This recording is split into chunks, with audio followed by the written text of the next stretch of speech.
it's become really personal between you and me, and you and the way you feel about yourself. So I know that you're with a beautiful group of women, but wouldn't it be nice just for a little bit if you could focus on you and what's important to you as a woman? Does that sound good? Yes, yeah. Okay, so I'm going to ask some really personal questions to start with, but certainly questions that I wouldn't ask unless I ask them of myself every single day. So number one, if I ask this, and this is going to sound really silly, but if I say to you, would you like to be out of shape, unfit, unhealthy, have your hormones controlling your life, have a lousy, stinking, rotten job, be broke and be in terrible relationships? If I ask that as a series of questions, it sounds silly, doesn't it? And as a mother, as a grandmother, as a woman who wants the people in your world to have a great life, if we don't want that, and for me there's 4 areas. There's your health and fitness, there's your career path or your business or what you do for a living, your financial freedom, because obviously there's a lot of stress involved if there's no money, and the people that you have in your life. So obviously the people that are around you, are they respectful, are they kind, are they gracious, and are they respectful of you? And if we look at those 4 areas, I'll give you a very personal experience. I was 13 years of age, so a very long time ago. I'm now 120 and look very good for my age. And you're catching up to me. And after you guys spend this time together, all of you will be so much younger and fitter and healthier, of course. So I was 13 years of age and I was overweight. I had pimples on my face, really bad acne. I had buck teeth. And I had a group of girls at my school who bullied me, and I was pretty miserable. And I'm very privileged, however, that I had an opportunity, because I was bullied, to start teaching group exercise, which is another reason why I'm so happy to be investing time with you today. Because for me, the day that I did my first group exercise class where I exercised to music, it changed my life. And I wanted every woman in the world, every young girl, every girl like me who felt unattractive and unimportant, to feel like I did that day. I felt like exercise changed my life. So music I love, exercise, I never dreamed that as an overweight child I would actually want to do exercise, and I loved it. So I set a goal that I wanted to live my life a bit differently than the people around me. So I wanted to be healthy, fit and strong. I wanted to have a career that I loved, and I committed at 13 years of age to become an exercise professional. And I didn't know what a professional was back then. I just wanted everybody to feel as good as I did that day, and particularly women. I wanted to be financially free because I was surrounded by people that argued a lot about money, and I don't know if you've ever been in that situation. And times where we'd go to the supermarket and have to put stuff back because we didn't have enough money. And I was very committed at 13 that I didn't want to live my life like that. And I also had these disrespectful people in my life, these girls that bullied me and treated me badly. So I decided that I would, by the time I was 50, which, as you can imagine, at 13, 50 is very old, yeah? And I decided, like very old. So I decided a realistic time frame was I'm going to, by the time from 13 to 50, I'm going to become healthy, fit and strong, because at the time I wasn't. I'm going to become an exercise instructor and teach group exercise for a living. I'm going to become financially free so I don't have to ever argue about money or not have enough money. And I'm going to have great people in my life. I'm not going to accept people that treat me disrespectfully or bully me. So I went looking for people over 50 who would be able to give me that example, or who are living a life like that. And I went and spoke to people over 50 and I said, are you healthy? Are you fit? Do you have a career or business that you love? Are you financially free? And do you have great relationships? And I'm sure there are people in the world like that, but for me, I didn't find any. I found some people that had some of those things together, like some of them were healthy and some of them were wealthy and some of them had nice relationships, but not a complete package. So I set a goal at 13 that by the time I was 50, if a little girl who was 13 ever came to me and said, Rowie, is it possible to be healthy, fit and strong, have a career or business that you love, be financially free and have great people in your life, that I wasn't just going to say yes. I was going to prove it to her. I was going to live a life like that so that she could see, any little girl could see that it was possible. So I'm asking all of us as women that do we have a responsibility to create a living example for the little girls in our life, for the people in our life who might think that it's not possible. And I do spend a lot of time with children and with teenagers who actually believe that it's not possible. They don't believe they'll ever be healthy because they're so overweight already. They don't believe they can have a career or business that they love because somebody's already told them that they're too tall or too short or too fat or too skinny and it's not possible. You're not smart enough. You don't have enough money. You can't do that. And I don't want that for our kids, and I don't think that you do either. Would that be fair? Yes. So today is all about solutions. What do we need to do as women, as mums? And I'm not a mum, so I've got no right to talk about being a parent. But I've been a teacher for a really long time, and I do invest a lot of time with children. And I just want our kids to grow up in a beautiful world, and I want to be the living example for that. But there's so much controversial and contradicting information about how to be healthy and how to have a career that you love and how to be wealthy. And I want to keep it as simple as possible. So I'm going to go back to something that in business we call zero-based thinking. And I'm not sure if you've ever heard of this. It's simply if you didn't know anything and you had to go back to the beginning, what would you do? So I'm going to give you some examples that I've dealt with, and I'm sure that you all have too, when it's in relationship to being a female. So we have the things that blokes don't have. We have periods, we have pregnancy, we have menopause, we have this emotional thing. We're often accused of being emotional animals, or we're controlled by our hormones. And I'm just wondering, if we went back to zero-based thinking, and I'll give you just a really simple example. When you were a child, when you're a girl, and somebody was talking to you about your first period, did they talk to you about it in a way that made it really exciting? You're going to be able to have babies. You're going to be able to produce children. Your body's designed to bring beautiful human beings into the world. Now, I never got that experience. I had 3 older sisters, and this is what I heard. It's going to be horrible, and it's going to hurt, and you're going to be bloated, and you're going to be tired, and you're going to be emotional. And we even call it the wrong time of the month. And I'm wondering, and I'll just use another example. If we are told something, if we're diagnosed with something, is it more likely that we believe that's what's going to happen to us? So I'll give you another example. One of my students, and she was a beautiful, vibrant, healthy 25-year-old young girl who was managing a health club on the Gold Coast, and she was diagnosed with a brain tumour and given a time frame to live.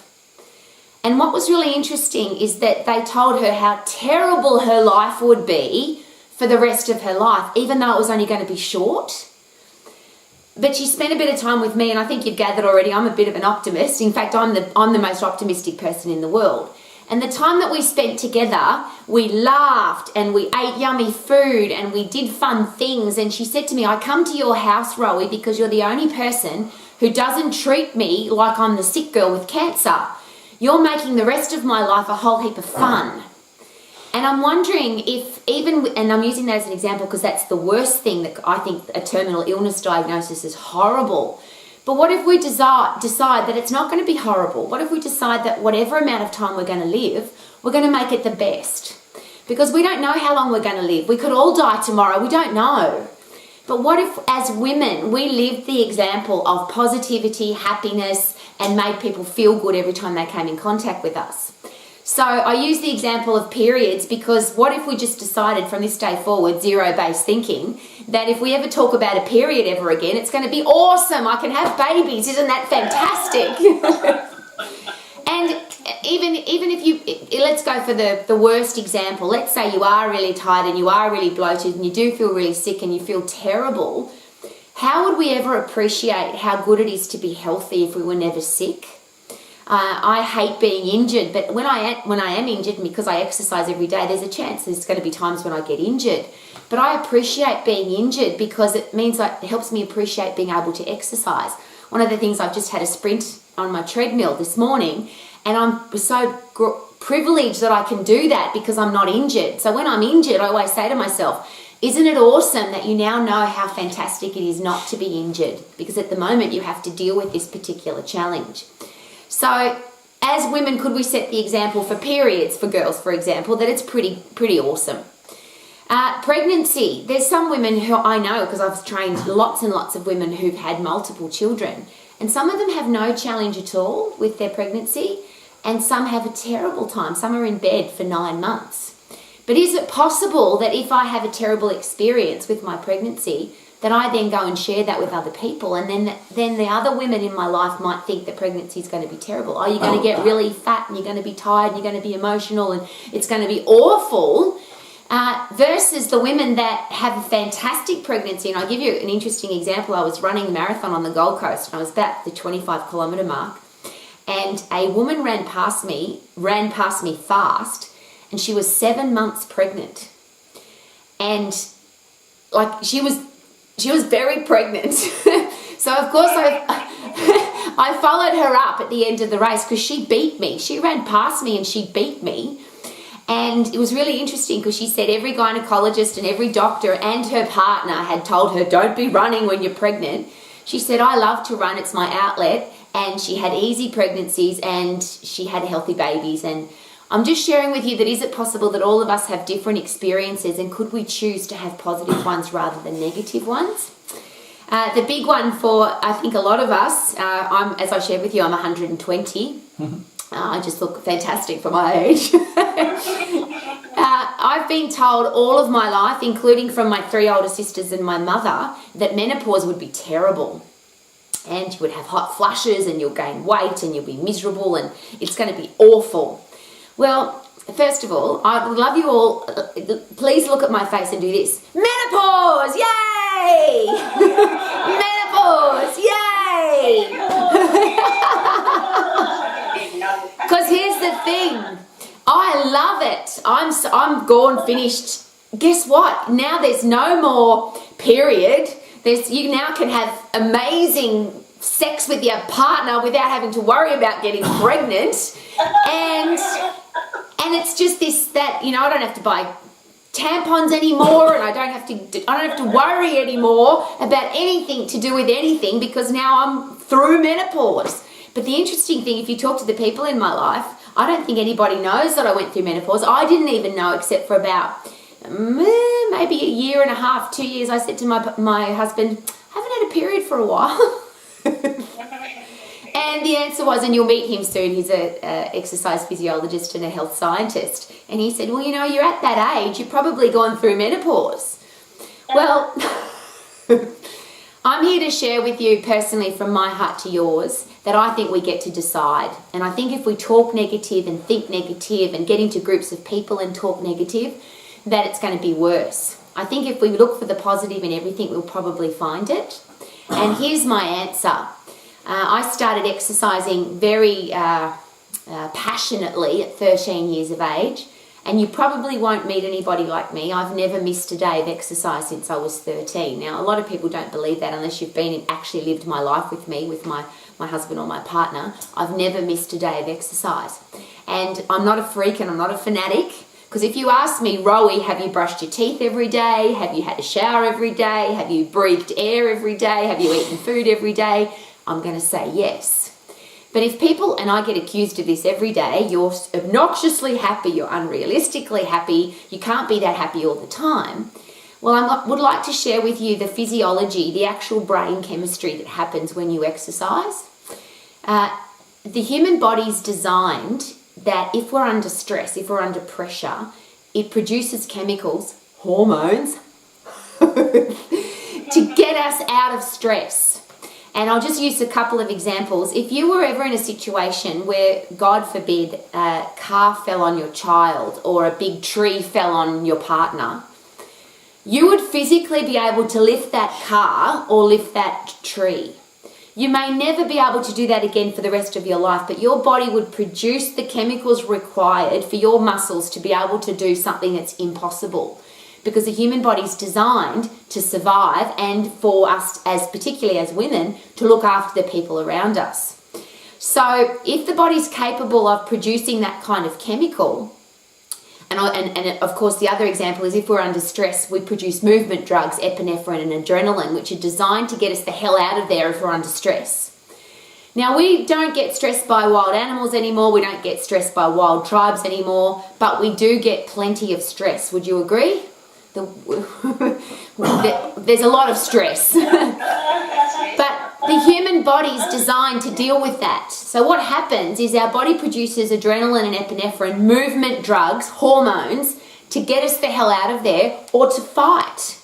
Now, you might be like me, a teacher or a leader, where you can't run away.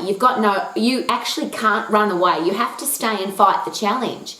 But your body produces those chemicals for you. Now, the reverse of that, if you train your body to do that, so if you put your own body under stress, which is what exercise is, if you sprint really hard and if you lift something heavy, your body produces those chemicals for you so you can sprint and so you can lift.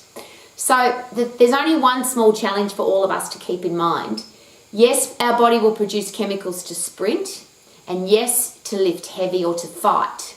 But if we, in our mindset, we don't think we're fit enough or strong enough because we haven't conditioned ourselves to that, unfortunately, the third option for the human body is to freeze. We'll panic. And I don't know about you, but I don't have that opportunity. I can't afford to panic. Panic is never part of a solution. We have to be fit and we have to be strong so that we can fight a challenge, whether it's a emotional challenge, a physical challenge, a spiritual challenge, doesn't matter. We have to be strong enough. So I'm challenging you particularly as a woman, because most women are aware, yes, I want to be in great shape, or yes, I want to lose weight, or yes, I want to fit into my jeans, or yes, I want to look good. But is it possible that if I get really fit and I get really strong, that I'll look good? A lot of people exercise because they want to look good and they look miserable doing it. Have you noticed? I think you might have even seen people while you've been on your retreat where they're out walking, but they're just, I'm out walking, I've got to burn calories, got to lose weight, got to fit in my clothes.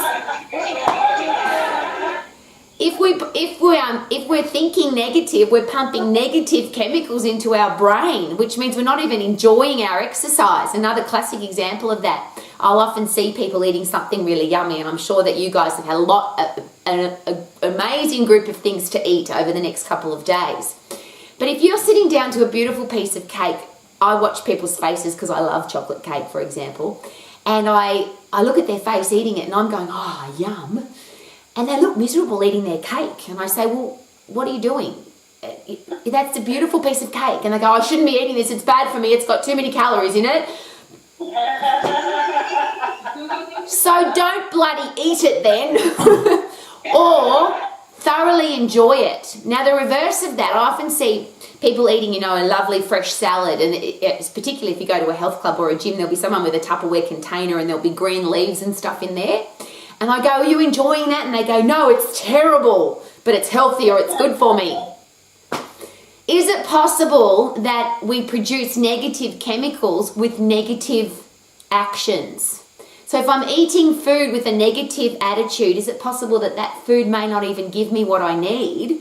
And if I'm eating something and not enjoying it, why would I bother? Why would I waste calories on that? So the beautiful part of being a healthy, fit, strong human is that I will turn my body, a fit body, a healthy body, a strong body, has a fast metabolism. It's a food burning machine, a calorie burning machine, a fat burning machine, a carbohydrate burning machine. So the fitter and stronger I get, the faster my body burns everything I put into it.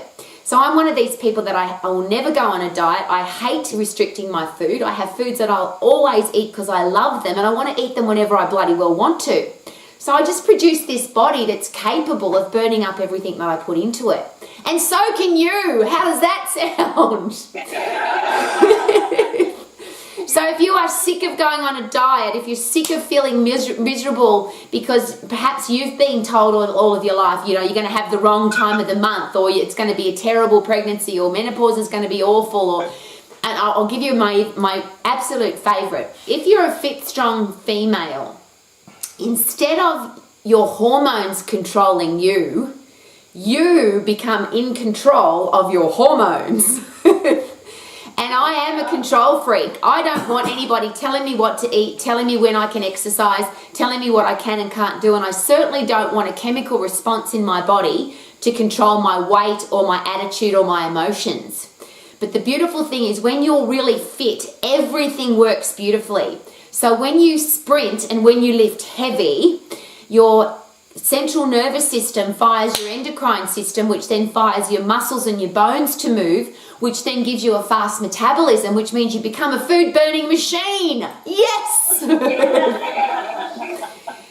So if we go back to zero-based thinking, if as a mum, as a teacher, as a coach, as a parent, as a person who loves the people in your life, we teach our kids to brush their teeth, we teach them to bathe, we teach them to wear clothes.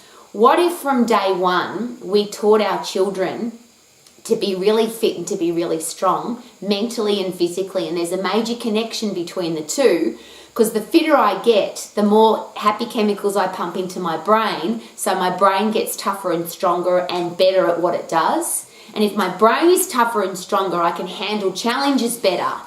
So I've got a fit, strong body, a fit, strong brain. If we taught our children that, and I'm not sure that I can change the world as much as I would love to, and I've invested my entire life trying to do it. I just think if we can inspire and excite our children by living the example of healthy, fit, strong humans, then maybe we've got a future that's going to be healthy, fit, and strong for them.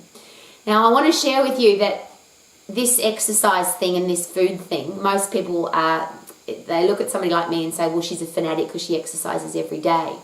Well, here's the really great thing. This is the ultimate exercise program. You ready? To get fit, you've got to get puffed. If you don't get puffed, you're not overloading your heart and lungs, you're not overloading your hormonal system, you're not overloading your central nervous system. So if you don't get puffed, you don't get fit. But the harder you puff, the shorter the exercise program. So, for example, when I got up this morning, the first thing I did was the hardest exercise program. I got my heart rate to its highest capacity for 10 seconds. 10 seconds! Everybody up! Everybody stand up! Up, up, up, up! Everybody stand up!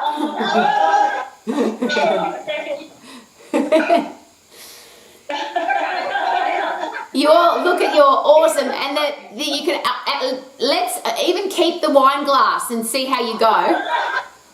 What I'd love you to do is just sprint really hard with your arms and your legs, and we're just going to do 10 seconds. On your mark, get set, go. 10, 9, 8, faster, 7, 6, go. 5, woohoo, 4, 3, 2, 1, stop, woohoo! And they're still going, still going, still going. Has produced a group of extra mile people, thank you very much. Woo! What we've all done, you can sit down if you want to, yes. What we've all done is we've now created a hormonal response, I'll say that again, a hormonal response in our brain that's produced happy chemicals. So we've produced adrenaline and epinephrine so that we can sprint. But after we've sprinted, after you get away from the challenge, after you run away or you fight and kill the challenge, your body now produces happy drugs. Dopamine, serotonin, and the one that I love, it's my favorite, brain-derived neurotropic factor, which is a fertilizer for your brain. Now we pump all of those when we laugh, when we spend time with beautiful people, when we learn, most importantly, when we get puffed and when we lift heavy. So your brain changes. You have neurogenesis and neuroplasticity in your brain. You think differently and you think more clearly when you get puffed. Now, if you want to get really puffed, you have to be strong, because the stronger your muscles and bones are, the easier it is to puff. So if you get strong muscles and bones, you can puff harder. If you puff harder, you can pump more happy drugs. If you pump more happy drugs, your brain feels better, you feel better, your body turns into a fat-burning, food-burning machine. And how long did it take? Woohoo! Okay, have a seat. So I want to share with you the exercise, the easiest exercise program ever. I call it 4 puffs an hour. So every 15 minutes, do something that gets you puffed for at least 10 seconds. Now, exercise can be for all different reasons, but if you want to have a healthy brain and a healthy body, you've got to get puffed. If you want to have a healthy body and a healthy brain, you have to be strong. And to get strong, Arma's the ultimate person to look after you, because your exercise program has to be short. You want to use every muscle and bone in your body. You want to overload it and lift as heavy as you can. And if you are a woman and you're scared of getting big muscles, all I can share with you is this. Testosterone is the ultimate hormone for producing big muscles. Testosterone is produced in a place called the testes, the testicles, and we don't have any. So all that can happen for us is by lifting heavy things, we just get stronger. We can replace the muscle we've lost as we've gotten older, but as we get stronger, we can now puff harder, which means we turn our body into a food-burning, fat-burning machine faster, and our brain becomes stronger, more creative, and better. So the stronger you are, the fitter you can get, the better your whole life will be. And I'll ask that silly question that I did at the start. Do you want to be unfit, out of shape, have a lousy, stinking, rotten job, be broke, and have terrible people in your life? And I'm sure the answer is no. If you're fit and strong, if everybody in your life was really fit and strong and had a strong brain mentally, is it possible that we would make better decisions for our job, our career, our business? Is it possible we'd make better decisions on how we spend our money? Is it possible we would have the courage or the requirement to have better people in our life, because we would respect ourselves more, so we would want to have better relationships, more respectful people? So I've given you an overview of how easy it is to be healthy, fit and strong, but I did bring with me, and Arma did invite, the man of my life who understands the human body better than anybody I know. He, as I shared, he's a health scientist. He's a published research scientist, and most importantly for today, he has trained not only all women from children through to grandmas, and elite athletes. But I want to share with you very personally before you meet him. My mother at 74 years of age was diagnosed with advanced osteoporosis. Unfortunately, the orthopedic surgeon said to my mother that we've ordered you a walking frame.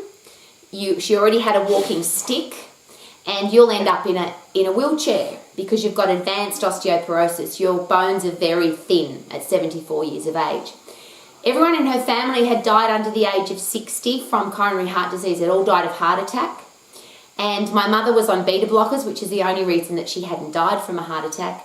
She had a severe asthma, she had type 2 diabetes, and she was very overweight, which is very sad for me to share that with you as an exercise professional, because I was out busily trying to heal the world and my own mother was unwell. I will share with you, unfortunately, that my mother thought to go to the gym or to exercise you needed to wear a G-string leotard or shorts. So that was one of the barriers that stopped her from exercising. Well, my beautiful husband, my exercise scientist husband, shared with my mother after he read her report from the orthopedic surgeon.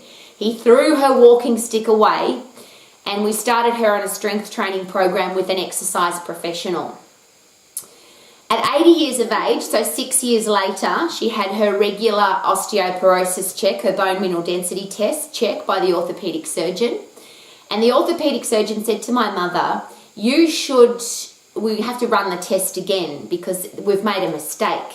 She said, what do you mean? And he said, well, you don't have osteoporosis anymore. You just have slight osteopenia, which most women have that have dieted in their lives.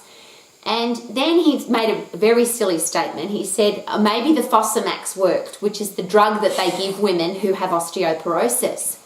And my mother very aggressively, because when you're over 80 and you're strong and fit, which she was by then, she said to the doctor, no, you're talking silliness. She said, my son-in-law gave me a strength training program and I've built my bones back, and that Fosamax, you even told me that it would never rebuild my bones, it would just slow the process of them wasting away, would slow it down. My mother, whether or not it was genetics, had this coronary heart disease challenge, this cardiovascular disease challenge, and she had 3 heart attacks. After each heart attack, the first thing she said to the cardiologist was, when can I start exercising again? And the third operation she had, and by the way, the cardiologist told me after her first operation she should have died after that one, but she didn't. The third operation, the first thing she said to the cardiologist was, when can I start boxing again? Because she loved boxing. I share with you today from my heart to yours, because of my beautiful husband, my health scientist husband who you're about to meet. My mother passed away peacefully in her sleep at 98 years of age. Oh, no. Everybody else in her family, brothers, sisters, mother, father, everybody died under the age of 60 from a heart attack. And my mother passed away peacefully in her sleep at 98. I gave my mother 38 extra years of life because she got fit and strong. I hope that that's what these few days are for you, that you decide that you're going to be healthy, fit and strong and have great quality of life.